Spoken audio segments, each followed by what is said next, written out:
Comme tous les mercredis sur Alliance 92, l'émission en Barrow. Et pour ce jour, nous recevons ici le directeur des relations institutionnelles au niveau de l'Instat Madagascar, en la personne de Njemtsar Tarzan. Bonjour à vous.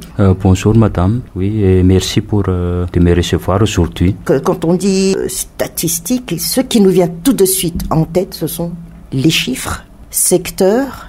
Mais là, 25 ans après, on parle maintenant de recensement général de la population et de l'habitation. C'est un grand défi après plus d'une vingtaine d'années de suspens. Ailleurs, on sait le nombre de populations à Madagascar. Ici, on hésite, on se dispute des chiffres, près de millions ou compte fait. Où est-ce que nous en sommes maintenant si l'on parle de ce recensement général de la population et de l'habitation? Actuellement, nous sommes dans la phase de la préparation du dénombrement, ça veut dire là où les agents recenseurs font descendre sur le terrain et prendre les informations dans les questionnaires et mettre ça dans les questionnaires recensement.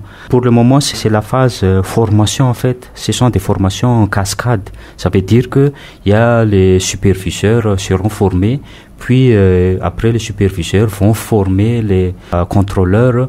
Puis il y a aussi les agents recenseurs et nous pensons que pour le recensement ou pour le dénombrement du recensement, environ 28 000 ou 29 000 agents recenseurs seront recrutés. Et la phase cartographie a déjà été terminée en fait, parce que ça c'est la phase où on a besoin quand même des cartes, puis des limites, où sont les gens donc c'est la phase cartographique. C'est ce qu'on appelle physique.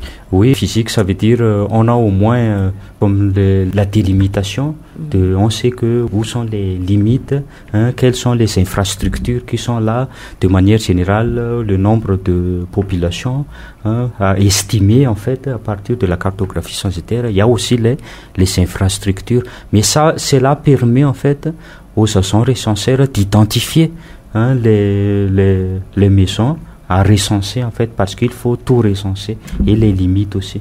Quand vous dites maison, on parle de maisons recensées, des maisons qui ont leur identité, ou même ceux qui n'ont aucune identité mais qui se construisent comme cela? Non, en fait, ce sont l'habitat en fait et l'habitation. Tout est en fait recensé parce que c'est un recensement de la population. Les populations qui sont dedans sont tous recensées, mais aussi l'habitat aussi c'est recensé. Donc ce sont les maisons où il y a des personnes qui habitent en fait qui sont recensées. C'est ça le recensement. Et en même temps aussi, il y a aussi les ménages particuliers en fait, les sans-abri, c'est aussi recensé. Ceux qui sont aussi dans les hôpitaux, c'est recensé aussi. Mais des formations en cascade, on va encore y mettre pour combien de mois En tout cas, les formations même, disons, c'est déjà fini pour les superviseurs. Ça continue aussi pour les contrôleurs. Cette semaine même, les contrôleurs vont déjà recevoir leur formation. Puis après les contrôleurs, il y aura les formations des agents recenseurs. Et donc c'est pour bientôt en fait. Le dénombrement en fait, cette année, c'est sûr que ça va se passer. Et pour dire que c'est estimé en avril, c'est déjà une estimation, mais je pense que même si ça décale un peu, ce sera pas loin. Peut-être c'est une histoire de 1 semaine, 2 semaines, 3 semaines, c'est des genres comme ça, mais en réalité ça va se passer pour bientôt en fait. Le budget est bien ciselé, tout est complet là pour passer à l'acte? Le budget est déjà figé, bon, et aussi c'est déjà disponible en fait. Bon, il reste à le débloquer en fait, et c'est déjà en bonne voie aussi pour le déblocage et pour toutes les négociations pour pouvoir débloquer des fonds un peu plus élevés en fait, parce que c'est un peu délicat. Les fonds sont un peu d'une somme un peu colossale par rapport aux activités ordinaires. En chiffre, c'est pour l'ensemble du RCPH3, c'est disons 31 millions de dollars. Nous, on a déjà eu 25 millions de dollars. Ça nous permet déjà de faire la descente sur le terrain, puis faire la collecte des données. Et pour le dénombrement en tant que tel, c'est environ 11 millions de dollars, mais Tout ça, c'est déjà disponible en fait. On attend seulement l'argent de la banque, de notre banque secondaire en fait. D'accord. En fin de compte, à partir de ce recensement, plusieurs points ont été mis en avant pour avoir un objectif bien clair et un dossier bien ficelé quant à Madagascar. C'est bien cela? Oui. Il y a un dossier bien ficelé. Prodoc, c'est déjà terminé. Nous sommes en train déjà de l'exécuter actuellement. Le budget aussi, c'est déjà défini aussi. Nous sommes en train d'exécuter le budget actuellement aussi. Nous sommes dans la phase opération et je pense que c'est l'exécution seulement qui reste. Est-ce que vous avez déjà fait des approches au niveau de la population pour faire part justement de ces visites, de ces enquêtes? Est-ce qu'il y a une mobilisation, une communication faite? Oui, il y a les communications qui ont été déjà faites, il y a les communications à la télé, il y a les communications aussi même au journal. Mais comme la communication, ça intervient dans toutes les phases du processus. Donc, même actuellement, nous sommes en train de faire les communications et sensibilisation, surtout auprès de la population et en même temps aussi auprès des autorités locales aussi et des autorités nationales sur recensement.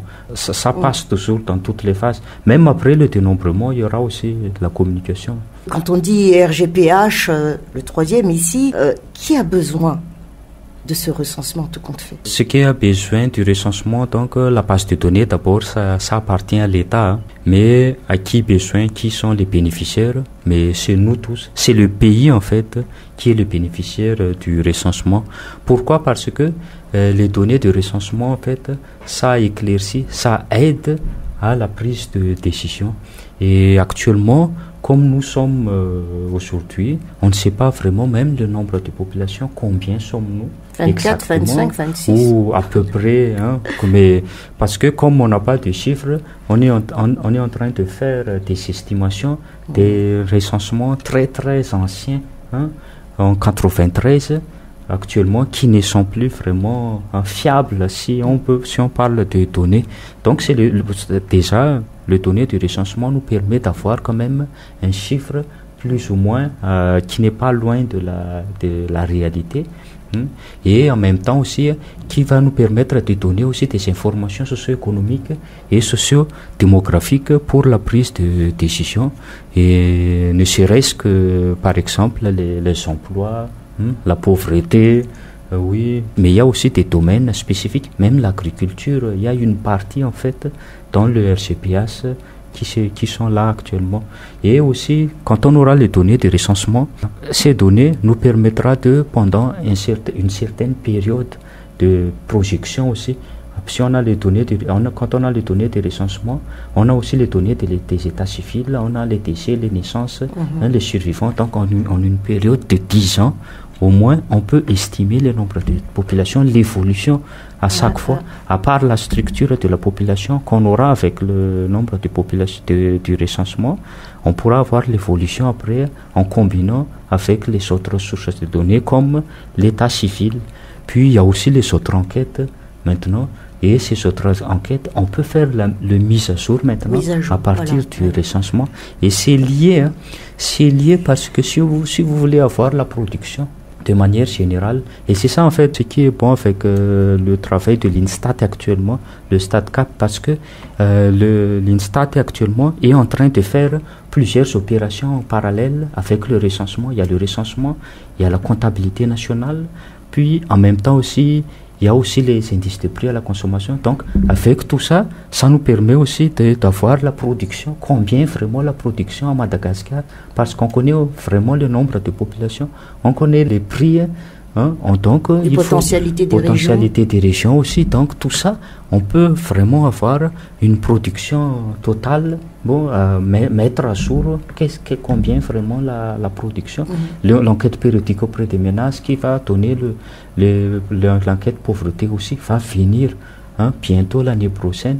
Donc là, vraiment, les informations sont plus ou moins complètes et sont liées. Quand vous aurez toutes ces informations, on peut avoir maintenant une bonne estimation fidèle de données socio-économiques du pays. Donc ça va nous aider pour les analyses situationnelles quant à la situation ou bilan du pays, mais aussi pour les choses qui n'ont pas été peut-être bien faites, mais qu'on peut voir à partir de ces chiffres pour la prise de décision, pour la politique économique. Alors je reviens un petit peu en arrière, vous avez dit mise à jour, on pourra faire des mises à jour, mais tout compte fait un recensement comme tel, un gros lot comme ça se fait pratiquement combien, tous les quinquennats, tous les 10 ans Actuellement, il y a une loi statistique qui vient d'être adoptée à l'Assemblée hier en fait, et la loi statistique prévoit aussi que le recensement doit se faire à chaque décennale, à chaque 10 ans. Donc ça c'est la nouveauté.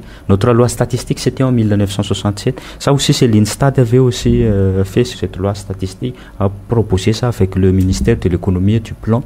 Donc comme c'est voté en fait, donc ça veut dire que l'État sera obligé de chercher l'argent maintenant, les moyens à chaque 10 ans. Il y a pas seulement les recensements économiques, mais les recensements agricoles aussi. C'était en 2005 qu'on a notre dernier recensement agricole. Et après ce recensement général, il y aura aussi le ministère de l'Agriculture est en train de préparer aussi les recensements agricoles. Ce recensement agricole va nous permettre vraiment de savoir combien nous produisons, combien on ne pouvait pas produire, combien de pertes, et vraiment si on dit que combien vraiment les productions augmentent chaque année et combien les importations de riz devraient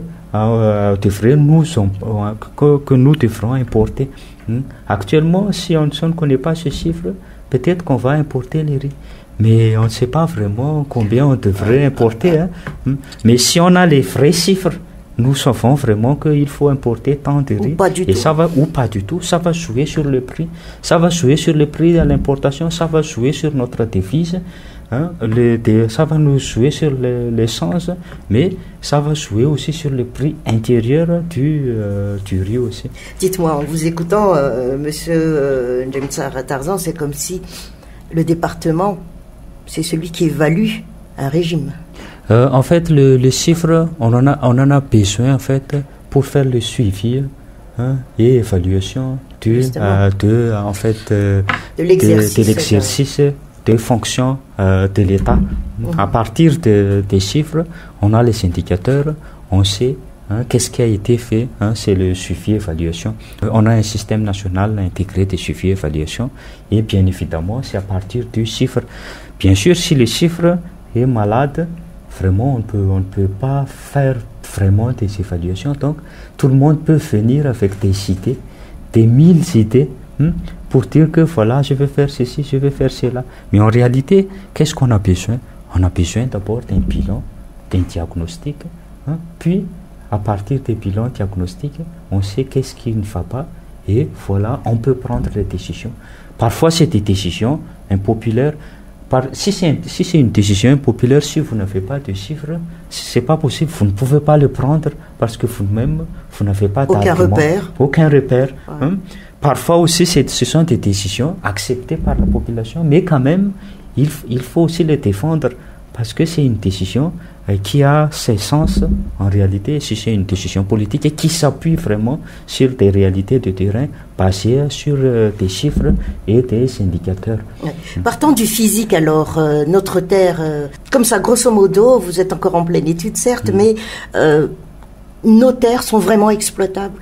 Oui, on a des terres exploitables. Et plus qu'on imagine? Oui, qu'on n'a pas encore exploité. Et c'est pour cela, bien sûr, qu'il faut parce que après le recensement national agricole aussi, ça va nous aider aussi à aider combien, parce qu'au moins on a titre estimatif, on a peu exploité par rapport à nos terres. Donc si vraiment le nombre de chômeurs qui sont là, si on arrive à exploiter nos terres, on peut quand même, disons que on peut quand même réduire le nombre de chômeurs. Pour le moment, on ne sait pas vraiment combien on peut réduire. C'est pour ça qu'on a besoin de chiffres. D'abord, que à partir des terres qu'on a comme ça, combien on peut exploiter. Ça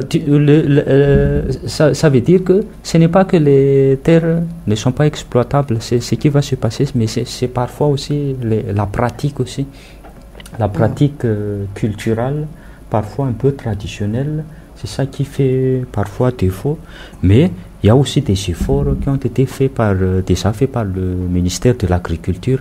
Mais quand même, ces efforts ne peuvent pas être éternels. Ça veut dire que les gens qui sont au niveau de l'agriculture ne peuvent pas, par exemple, venir, puis l'année prochaine, ils vont venir l'année prochaine, mais il faut mettre en place seulement les dispositifs, font les formations, et ainsi de suite, et laisser les autres continuer de manière permanente.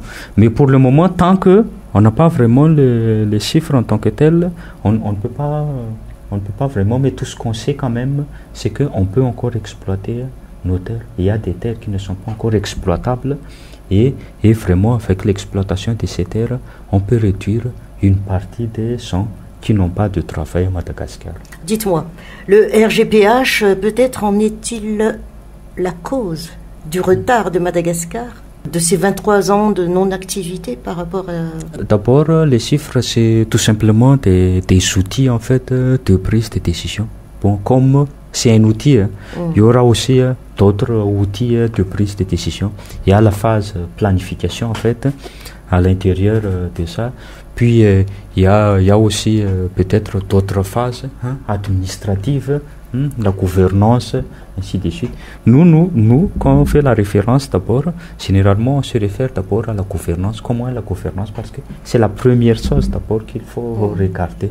Mais même cette gouvernance, en fait, il y a aussi des statistiques qui vont faire qui devraient être... Les chiffres malades? Les chiffres pour la gouvernance. Et pendant quand il y a la crise, la première chose qui est attaquée en fait pendant la crise, c'est l'autorité de l'État. Et vraiment, ça agit sur la gouvernance. Si on n'arrive pas à restaurer vraiment l'autorité de l'État, c'est la gouvernance d'abord qui va se détériorer et de plus en plus, parce qu'il y a des gens qui n'ont pas peur, qui n'ont pas la culture des sanctions. Et s'ils n'ont pas la peur des sanctions, ce qui est sûr, c'est que ça va entraîner des gens qui ne respectent pas la loi. Et c'est alors que c'est la loi d'abord qui nous gouverne, nous tous. Et après la phase gouvernance, il y a aussi la phase administration. L'administration, c'est pour ça, bien sûr, qu'il faut qu'on ait les chiffres. On n'a pas obligé d'avoir les recensements pour les chiffres. Tous. Parfois, c'est vrai que quand on n'a pas les recensements, parfois les chiffres sont souvent indicatifs parce que c'est les dénominateurs. Les dénominateurs des chiffres, c'est le nombre de population. Si vous n'avez pas les dénominateurs, parfois les chiffres ne seront pas vraiment fiables en tant que tels. Mais quand même, pour certaines activités, les indicateurs des activités, on peut quand même mesurer à partir de certains indicateurs les données des routines des ministères, parfois. Et c'est pour ça, bien sûr, qu'il y a aussi les lois statistiques là-bas.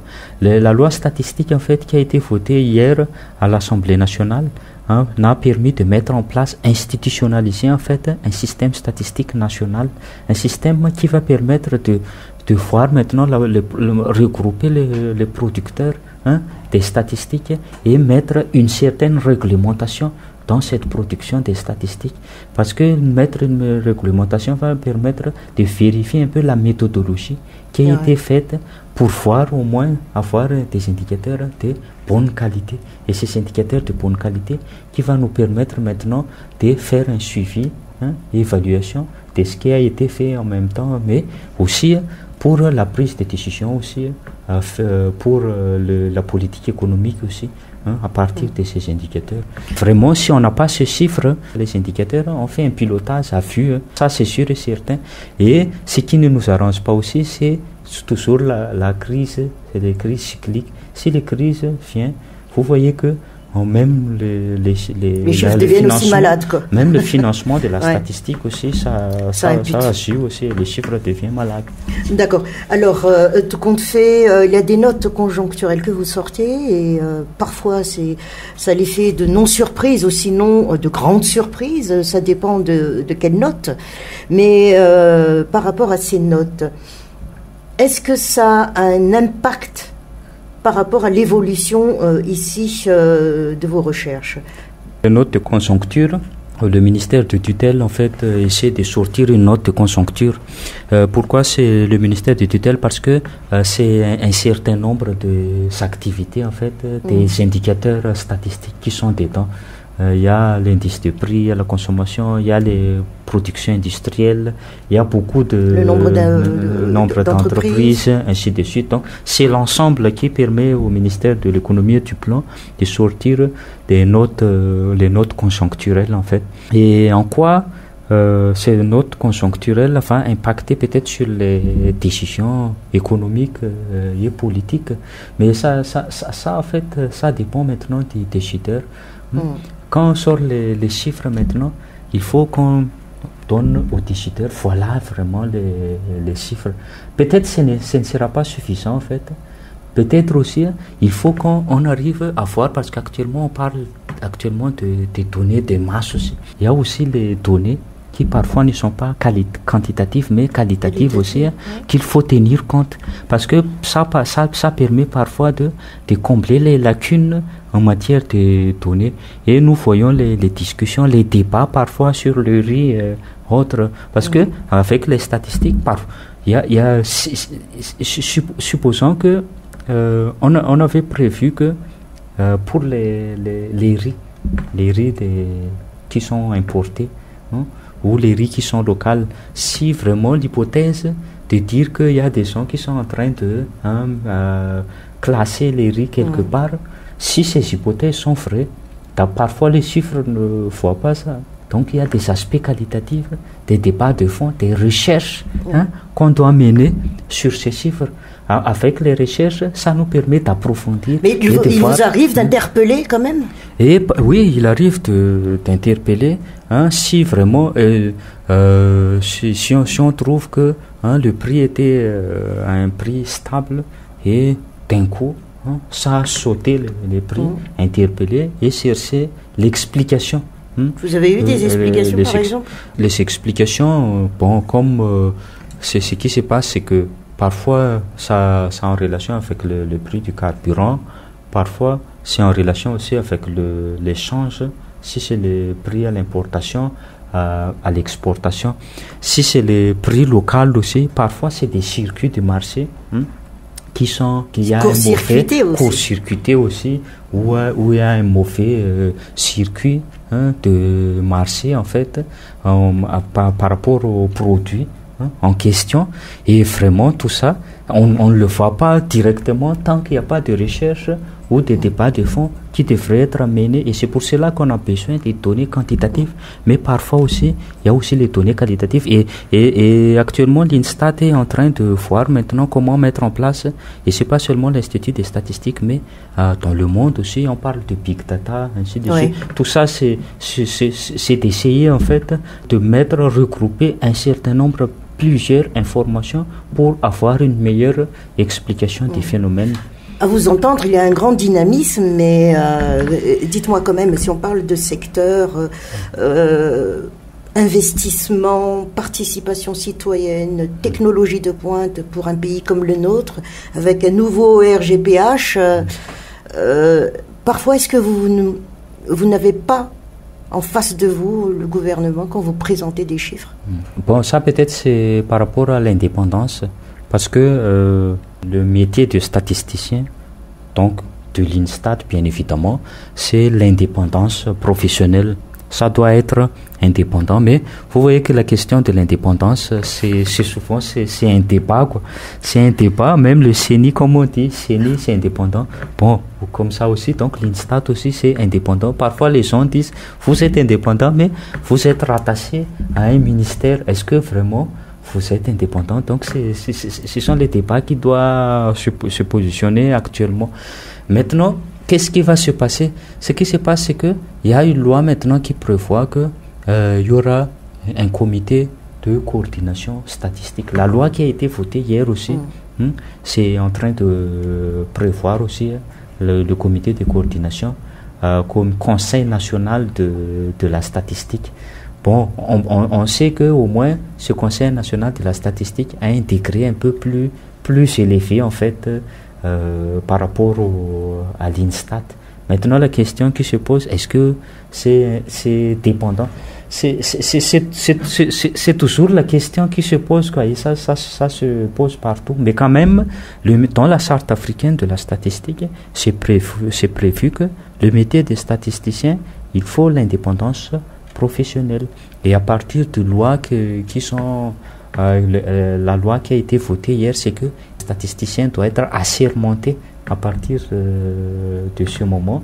Bon, donc il faut après, donc on doit mettre en place ces dispositifs pour que les statisticiens soient assermentés. Donc si c'est assermenté, il doit dire vraiment toute la vérité, rien que la vérité. Je ne sais pas si toute, mais en tout cas rien que la vérité, c'est sûr qu'il doit dire ça. Indirectement, vous dites, indirectement, en vous écoutant quand même, vous dérangez, les statisticiens. Politiquement, vous dérangez, étant donné que ce sont des chiffres qui parlent, et des chiffres à travers des études, des recherches quand même. Oui, effectivement, ça veut dire qu'il faut mettre en place une plateforme de concertation, en fait, de groupes techniques. Ça veut dire qu'il faut échanger. C'est ça, en fait, qui manque.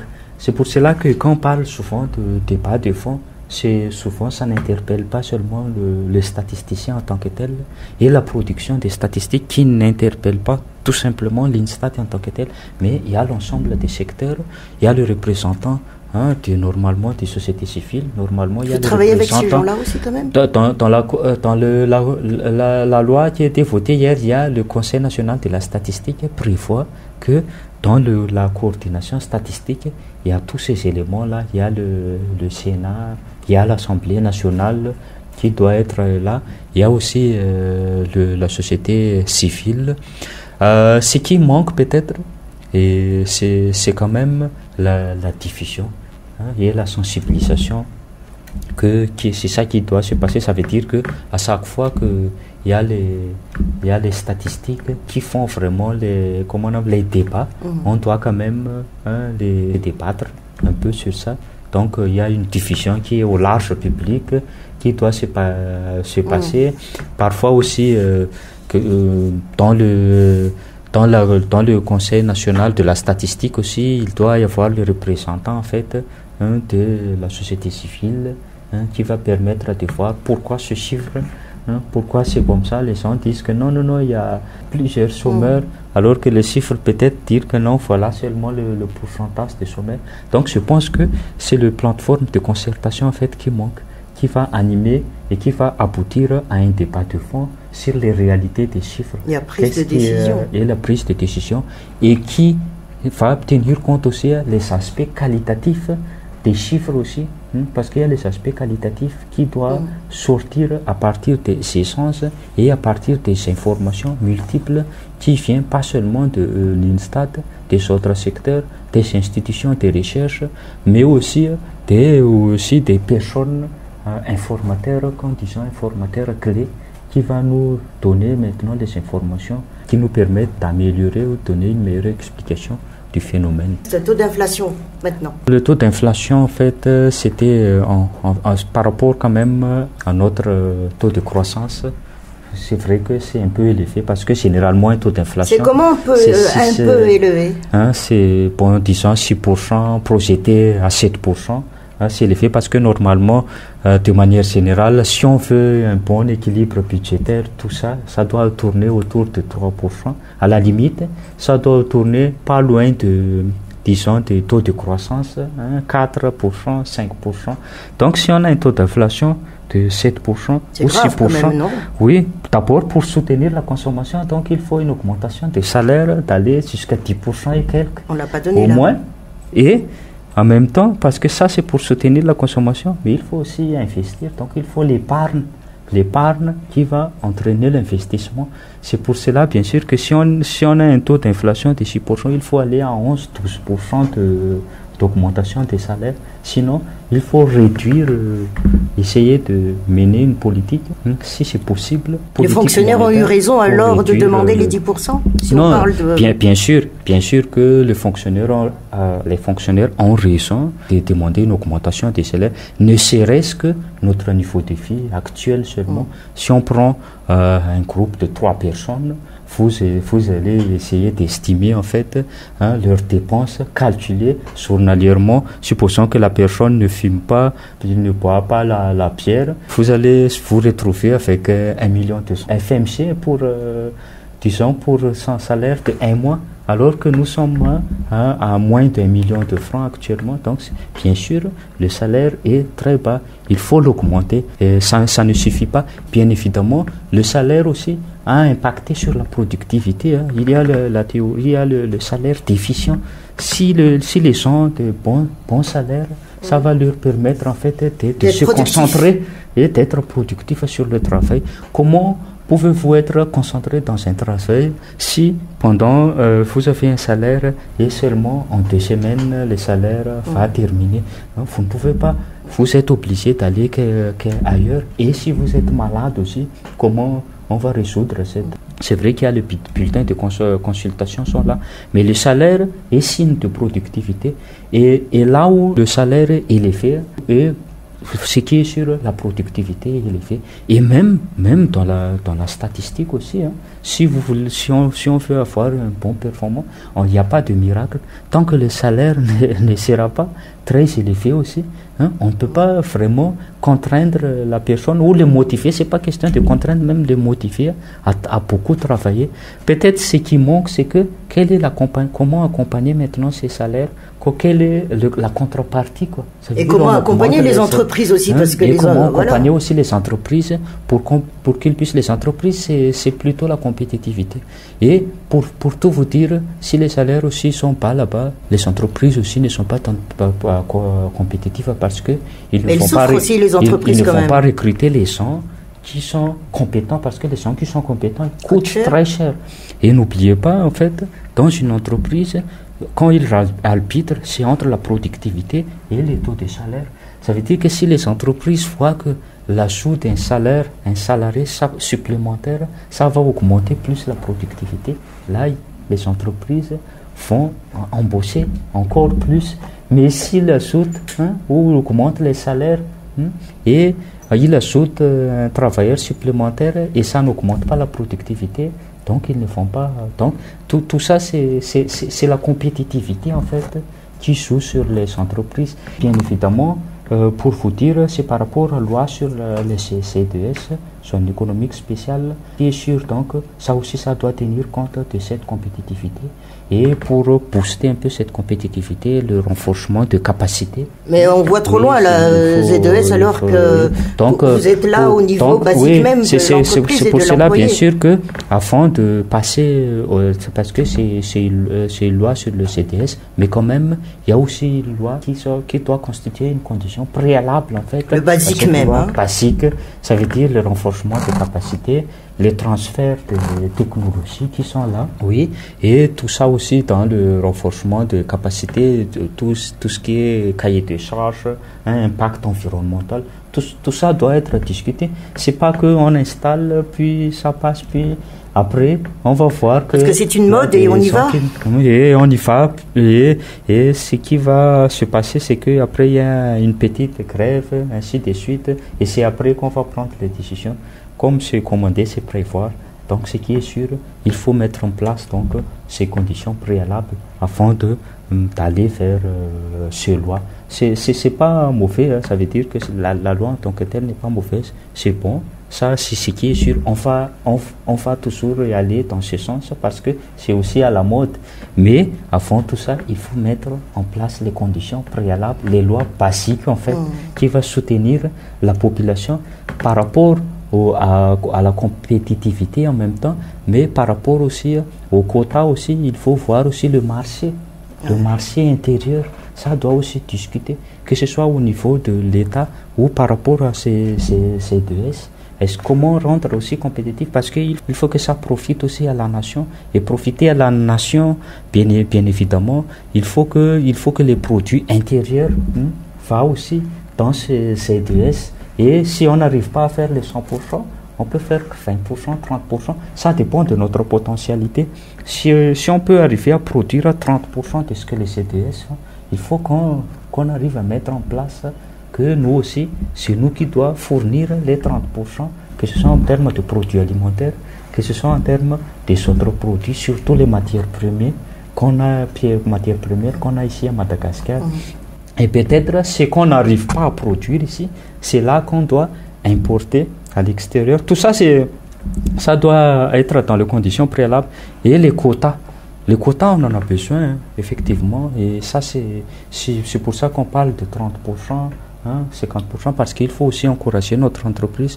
N'oublions pas que le fait de s'ouvrir dans cette opportunité comme la CDS ou l'exportation ou autre, ça permet aux entreprises aussi de se renforcer en fait en termes de technologie ou en termes de comportement même de capital humain. Ça permet, si c'est ouvert une fois, deuxième fois, troisième fois, donc il faut être dans les normes obligatoirement.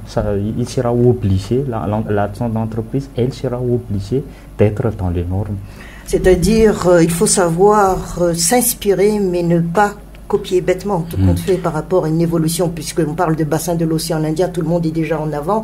Nous sommes là à travers un nouveau dossier de Madagascar, à travers des chiffres donc qui peuvent aider à l'épanouissement même, au développement du pays. On parle ici donc du RGPH. Vos derniers mots, s'il vous plaît. Tout simplement, c'est que dans le pays, disons toujours que c'est pas qu'il y a rien fait. Ça veut dire que toujours est-il, quand il y a les régimes qui passent, ça veut dire qu'ils ont toujours des choses à faire, des infrastructures, peut-être des hôpitaux, ainsi de suite. Mais ce qui manque peut-être, c'est le bilan en fait, le diagnostic, et puis qu'est-ce qu'on doit faire. Et tout ça, le chiffre peut nous renseigner, peut éclaircir, pas seulement le chiffre de l'Instat, mais l'Instat a déjà fait des efforts pour un certain nombre des opérations, des grandes opérations qui n'ont pas été faites par le recensement général, la comptabilité nationale, les indices de prix, parfois même les lois statistiques. Pas seulement l'Instat, mais les autres secteurs aussi. Il y a aussi les données des masses. Et toutes ces données nous permettent, en fait, nous aident à mieux expliquer les phénomènes. Donc, après tout ça, il ne faut pas aussi, parce que dans le bilan, en fait, qu'est-ce qui n'a pas été fait et qui devra être fait, parce que c'est là le débat. Le débat, en fait, c'est par rapport à ce qui est la consommation des gens. Si les gens disent que non, ça n'arrive pas dans notre foyer, les richesses, est-ce que c'est bien réparti, c'est pas bien réparti. Parfois, c'est par rapport à la consommation. Comment soutenir d'abord la consommation, et tout ça, il faut des chiffres pour savoir comment le soutenir. Il faut produire aussi en même temps, mais par rapport aussi à l'investissement, y compris les débats sur l'énergie qui anime.